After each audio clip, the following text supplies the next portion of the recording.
presenting on a case study that was done by 3 participants, namely Simone Murray of St. Vincent and the Grenadines, Ms. Heidi Vincent of Grenada, and yours truly from St. Vincent and the Grenadines.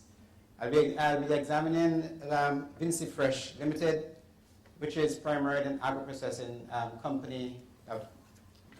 This company was established in St. Vincent and the Grenadines. I want to say this, that the rapid changes in trade liberalization and globalization has really altered the production processes across the world. It has literally redrawn the economic landscape and map of the entire world. What this has done, this has practically exposed the vulnerabilities of small, vulnerable states. And as a consequence, these states now have to become competitive. It's as if that we have been thrown into the entire big, large ocean, so to speak. And at the very outset, I just want to give you a national context of St. Vincent and the Grenadines. St. Vincent and the Grenadines is primarily a monocrop agro-industry. Practically had a colonial-type industry, and it was based upon bananas. And the consequence of the loss of our preferential access to Europe has resulted in rapid declines in terms of our export earnings. For example, in 1991, we had an average income of probably nearly $40 million US. In 2013, we are just under probably $1 million US. This is a real radical shift, an actual collapse of the banana industry. I must say this, that we were warned for about 20 years that there are going to be coming changes in the whole landscape of our the marketplace. But in St. Vincent and the Grenadines, and I guess like most small countries, we're very slow to adapt. Slow in terms of our modernization processes and moving towards the fast changing pace. The study has revealed that in St. Vincent and the Grenadines, there are several policy papers and frameworks that have been developed to address this problem of export development and diversification, and how St. Vincent and the Grenadines can become fully integrated into the global economy. And one of the conclusions that I have arrived at is that there seems to be a lack of implementation of these studies in one way or the other, and two, there has been a constant same framework, a strategic framework in these studies. And I normally would say that we need to have a study to study the impact of other studies, because practically a lot of these studies have not really had any impact, right? What are the consequences of our loss of our banana processes and market? One, there is the social dislocation of farmers. We have had about nearly 15,000 farmers who are indirectly and directly involved in the banana industry. And as a consequence of the loss of preferential access, we are now down to just about under 2,000 farmers in St. Vincent and the Grenadines. Now, this has implications for poverty reduction, it has implications for food security and unemployment. Now, CCfC was established as a joint venture between National Properties, which is a government-owned company, and Wibdeco, now Winterfresh.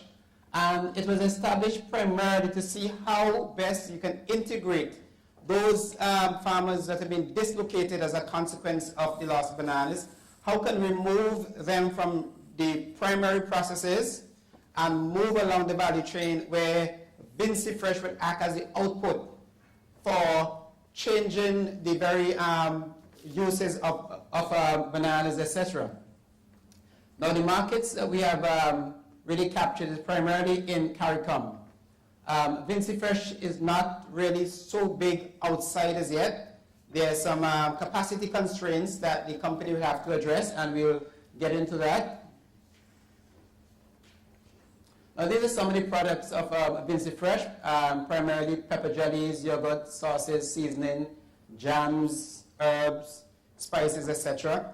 I must tell you that the market in St. Vincent and the Grenadines, or the industry in St. Vincent and the Grenadines, as it constitutes to agro-processing, is primarily consisted of probably 40 to 50 persons who are part of the informal economy. And it is dominated by women, right? And it's really what we call cottage industries, where they make the pepper sauces and the seasoning and all of the other different products that you can think about, okay? Now this is the value chain of Vinci Fresh. Vinci Fresh just participate primarily in the package storage and processing in its own value chain. The marketing, as we noted before, is done under the brand of WinFresh, which, as you know, that WinFresh was the company primarily with Dico, which went into a strategic alliance with Geese Industries, okay? And they have established this company as a marketing agency for our bananas and for the agro-processing from Vinci Fresh. Now, what are some of the global market conditions that we have here? Primarily, the vegetable fruit industry is about a $45 billion industry. It is anticipated that by 2015, you will have volumes moving to over 690 million tons, because it's one of the fastest growing industries in the Caribbean. Outside of the cultural creative industry, it is absolutely moving very fast. And one of the problems that we have is how can we, in the Caribbean, practically identify how we can create value and enter and participate into this global value chain. We have seen the advent of the growing power of the supermarkets. Supermarkets now a critical element in the value chain. They have in the value chain, they are what we refer to as part of the governance structure of the value chains. These are the companies that establish the standards by which that they're going to buy. So as a consequence of that, they have established, they have, put their own suppliers, okay? They have identified their own suppliers, so they have placed a very high standard as to which suppliers that they're going to be partnering with. As a consequence of this, small agro-processors or small companies are now systematically marginalized from the industry because they cannot compete because of capacity constraints relative to cost of standard and compliance and the capacity to supply volumes, because most of the agro-processors in St. Vincent and Grenadines cannot match in terms of their capacity to produce. While they produce very, very good products, they cannot, they're not in the position to produce and to supply large orders, okay? Now, the lead importers, the top 5 in the world, the agro-processing sauce and seasoning is an $8 billion value, and the lead exporters are USA, Netherlands, Germany, and the lead importers, the UK, USA, France, Germany.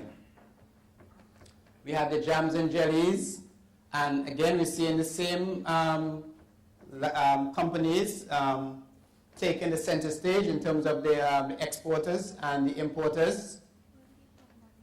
And the lead firms again, we spoke about the supermarkets, the lead firms again are the Walmarts and the Targets and the Sainsbury's, etc. They dominate the market. What are some of the trends in the agro-processing industry? I think that one of the presenters speak about that there's a growing need for the geocentric foods. That is to say, people want foods that can be identified with a specific location. So here's where the Caribbean can identify its own, can carve out its own niche into the global value chain and participate. There is the growing consciousness of health and wellness. Juices is now a big product, and the problem that we have is that, not really a problem, but one of the emerging trends is that women now are playing a very critical role in the workplace, right? And the emergence of women in the workplace now, they're making the demand for higher value products, and they want conveniently prepared meals. What are some of the factors affecting our competitiveness? Practically, a lot of the agro-processing in St. Vincent and Grenadines is done manually. In Vinci Fresh case, for example, there is limited technology being used, and there's limited supply capacity and value chain management. And also there is low levels of entrepreneurship and innovation. So you'll find that if you're in the agro-processing industry in St. Vincent and Grenadines, the chances are that you're doing things the same way that you probably did 10, 15 years ago. The probability is high. Of course, we have the challenges of high cost of energy, labor, etc., and making the strategic linkage between agro-products and the tourism industry. What are some of the upgrade strategies that we recommended? Is to introduce mechanized processes in terms of the processes of how they do the peeling of the dashins and the yams. These things are being done manually. We also recommend a functional upgrade where they move into ready-to-cook meals. An improvement on the labels and to include recipes on the label is not sufficient just to create or produce a product, but you can show some of the recipes, how the product can be used in your cooking. Policy changes, we mentioned about financing, strengthening market research capabilities, and also two changes in the import license. Lessons learned, companies must have a consistent supply of fruits and vegetables, and that there must be a need for a robust business model. One of the problems that I see in the agro-processing industry is that people have just participate in it as probably at different times as just a way of doing or making some money. But it needs to go beyond that, where there has to be developed in what I call an entrepreneurial mindset, where people are not just seeing it as just an activity that you do on the side, but you put an entrepreneurial framework in it, and you look to see ways that you can innovate and how you can contribute towards value added. There is a cluster in St. Vincent and Grenadines, but it's relatively limited, and it needs more institutional support and strengthening. Recommendation, there needs to be a collaborative strategy for Vinci Fresh in terms of moving and working with the cluster, and I think that the cluster strategy will empower the agro-processors in terms of producing economies of scale, but also I think that there's also a need to have a brand recognition. As I said, because of the fact that there is this lack of capacity, we need to have brand recognition, and how we can be fully integrated into the global economy. We can do so through brand licensing and IP rights. I think I'm closed. Thank you very much.